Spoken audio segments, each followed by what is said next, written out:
It's time for Trudy and Kim to go their separate ways and use what they've learned in the feeding clinic to change the way they eat forever.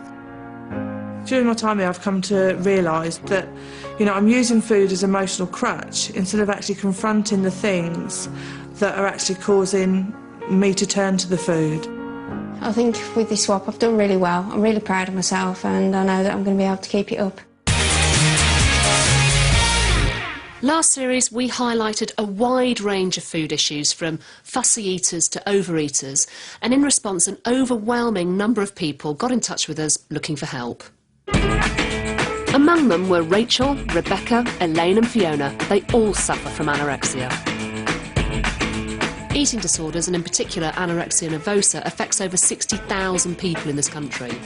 We wanted to explore the complex issues surrounding this illness. To help these young women on the road to recovery, we've been working with renowned eating disorder specialists. What is anorexia? It's a hugely dangerous mental illness in its severe form. Almost 1 in 10 of them will, in the longer term, die. So what are the physical effects of anorexia? Well, obviously the most obvious one is weight loss, so that a severe sufferer will be absolutely skeletal in thinness. I think that most of us, or most women, can certainly identify with being on a diet. So at what point does dieting become not normal behaviour and slipping into anorexia? I suppose that the crucial issue with it, really, is when it takes off so that you're predominantly thinking about that all the time. You're descending into a world which is dominated by issues to do with body weight and eating behaviour. Part of their therapy is to talk about their body image and how they control their weight. Only by confronting these issues can they start to move on. Rachel is aged 21, 5'3", and weighs just 5 stone 12. Rachel has only been diagnosed with anorexia for 3 months, but her eating disorder started 2 years ago after an injury put an end to her dreams of becoming a professional athlete. Once I lost athletics, I think I lost a part of me. I was just kind of left on a lurch, and my new obsession in life went on to food, and I used to start restricting what I ate. I eat an abundance of fruit and vegetables because it fills me up. I know there's no calories in there. I won't snack on any like chocolate or yogurt or crisps or things like that. I don't go a day without exercising. I do like 200 press-ups, 200 sit-ups, do tricep dips, do squats, do lunges. It's basically like a really intense body circuit I do. I'm really aware of what I do, but I can't actually stop it now. Rebecca is aged 21, 5'5", and weighs just 7.5 stone. It's much easier for me to deal with if my food's in packets. I know there's a certain amount of calories within that packet, and I trust it not to be any more. I try and eat when there's nobody around because I don't want to feel that I'm eating when nobody else is, because I feel greedy for that. And with my cereal bars, I'll break it up into tiny bits because that's a bit easier for me to deal with as well. Elaine is aged 35, 5'5", and weighs 7 stone 4. I've damaged my body quite a lot over the years, and I think the chances of me having kids, well, I've been told, are very minimal. I've never really been able to hold down a relationship with anybody. I feel very resentful now. I'm really hurt and upset that the eating disorders left me without a normal life. And lastly, Fiona, aged 27, is 5'10", and weighs 7 stone 9. Restricting my food intake and controlling my eating made me feel good about myself. I became very, very good at losing weight, and I set myself a target, and when I met that target, it made me feel very, very good. So I would set myself another target, and then when I reached that target again, I felt good about myself, and it just escalated out of control. Like most anorexics, these 4 girls all share an obsession with the calorific content of food. So if we just move across to the table with our dinners. Eating disorder dietitian Ursula Philpott has worked with many anorexic women. And the first stage is to educate them on the importance of a normal, healthy diet. They have very little idea about what to eat, how to eat, when to eat, when they're full, and they also can misinterpret a lot of physiological symptoms as well. And really my job is to help clarify those, to help them trust food again, really. At their first meeting, the girls have all brought along their typical evening meal. A healthy portion should contain around 800 calories. Rachel has brought along a huge vegetable curry, which in fact contains only 200 calories. Though it looks large, the calorie content is extremely low. It's a large portion, but it's all vegetables, absolutely all vegetables. Okay. And Fiona? I've brought with me salmon fillet. Fiona's salmon, 2 potatoes and vegetables has only 250 calories. And that would be your normal evening portion as well? Yes, yeah. it would. Okay. Elaine? Yeah, I've made like a sort of pilaf stroke risotto. And Elaine's chickpea risotto contains only 400 calories. Yours is well balanced because you've got the 3 food groups in there. You've got the carbohydrate, the protein and the vegetables. But again, you know, there's no fat there. And Rebecca? This is pretty much what I'd eat for the rest of the day. And finally, Rebecca's meal, alarmingly, has just 130 calories. That's quite different, isn't it, to something, you know, like I'm having. That's quite a significant difference. So that would be a really big change for you then, to have something on a plate. Mm-hmm. Okay. Anorexia is defined by obsessive and controlling attitudes towards food.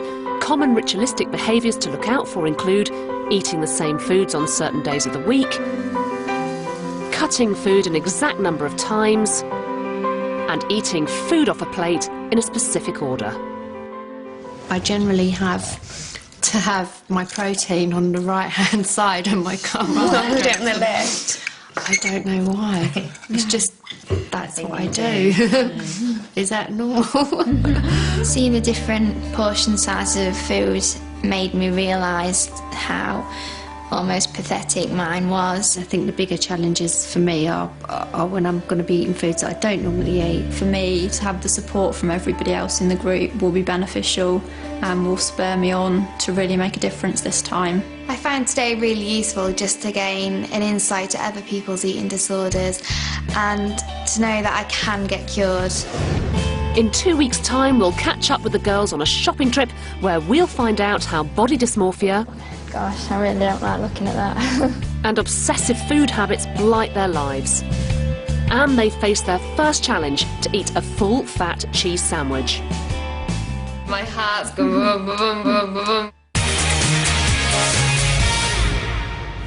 It's been 6 weeks since Supersized Trudy and Superskinny Kim left the feeding clinic with their tailor-made eating plans.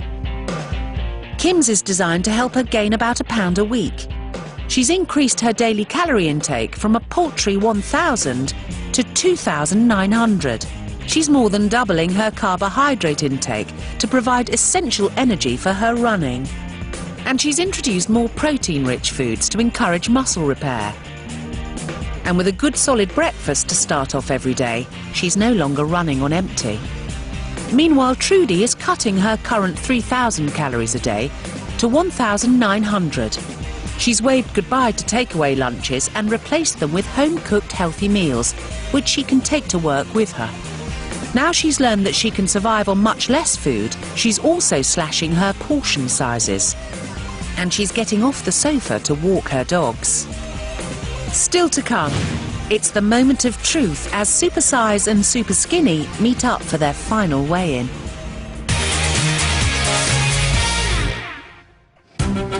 It's been 3 months since Kim and Trudy left the feeding clinic with their tailor-made eating plans. Today they're back, and it's time to find out if their new diets have made any difference on the scales. I'm actually feeling quite nervous about finding out how much I've put on and how my measurements have changed, because with all the marathon training that I've been doing, I've been finding it quite tough to actually put on the weight. I just seem to be eating and eating and eating. A bit nervous about getting my weight results today. At the beginning I lost quite a lot of weight and then it sort of plateaued off a bit, so I really don't know how much I weigh at the moment, so it'll be interesting to find out. 12 weeks ago, Kim was a miniature marathon runner, weighing just 6 stone 2, whose tiny portions and mostly liquid diet meant she was running on empty. She spent 5 days in the feeding clinic, swapping meals with supersized takeaway addict Trudy. This is revolting. It really is horrible. Competitive Kim gave it her all and polished off every last morsel of the kinds of processed foods she absolutely despised. Nothing would beat her in her race to flesh out her fragile frame. She came face to face with the severe damage that her poor diet and extreme training regime was doing to her skeletal body, and reality hit. I did find it quite upsetting looking at the photos and seeing just exactly how skinny I looked. But that's been quite a driving force for me, and I'm hoping that people can actually see the changes that I've made. But has it all been enough? It's time for Kim and Trudy to find out if it's all been worth it. Come and meet.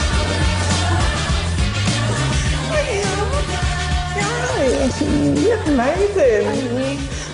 I love your dress. Wow. Lovely. She said she couldn't wait to meet you again. No, you look fantastic. Fuller in the face, the cheekbones was back, you know, because you were really quite sunken. Yeah. And all across the top half, you just look better. You look really beautiful. How do you think Trudy looks? She looks absolutely fabulous, she really does. I feel better, a lot better. You look great. How's your running? It's been going really well. I've been setting personal bests. I'm now ranked 9th in the UK for the marathon. But my endurance, my speed, even my recovery rates have improved. Because I said that she would improve her performance, improve her recovery time, beat personal records, and she has. And not only that, you have also managed to put on weight. You have put on 4 pounds on top of all that. And are you enjoying food now? Yes, I am. I'm enjoying the food. I'm cooking chilies and curries at home, so there's been quite a few big changes, but it's been good. Excellent. Yeah. Trudy, have you had a battered sausage since being here? No. Really? Not even been near a fish and chip shop. I'm delighted. I haven't had a takeaway meal since the diet swap. Well, again, I have to say I'm pretty chuffed with you too, because you have gone and managed to lose over 1.5 stones. And you've lost 7 inches around your waist. Really? I didn't think I'd lost anything there whatsoever. 7 inches. You happy? Very. Yeah? Now remember that this has got to carry on now. This is for life? Yes, definitely. Definitely. My big concern with Kim was that here is a woman training to a professional level for a marathon. How on earth was I going to get her to put on any weight? But I'm really pleased to say that she has put on 4 pounds and she's really improved her training. Her recovery time's better and her speeds are now improved. Today I feel really pleased with the results. I was quite surprised, obviously, putting on the 2 inches around the waist. I was quite pleased with that. I think I'll definitely be sticking to the diet plan because it's made such an improvement in my running, in my home life and to my confidence as well. I'm hoping to put a bit more weight on and keep improving with the running too. The two seem to be working very well together, so yeah, this is just a stepping stone to keep going forwards. Since Trudy's ditched the takeaway, she is looking healthier and she's feeling so much better. She is actually losing weight and she's got much, much, much higher energy levels. It's doing her the world of good. I didn't imagine for 1 minute I'd lost 7 inches. Obviously I've got a long, long way to go, but I've actually got a figure now. I can put a belt on, there's some hips, there's a difference between my belly and my boobs, so I'm very pleased with what's happening. Overall, the results and the experience have just been fantastic, totally life-changing. If you were affected by any of the issues in this programme, go to www.channel4.com/health. Next week, it's a family food affair. I think I'd rather go downstairs, have a cup of tea and a big slice of cake rather than make love to my husband. We meet a super skinny dad and a supersized mum who feel their parenting abilities are being eaten away by their horrendous diets. He eats half of his dinner and then scrapes the rest of it onto my plate for me to eat.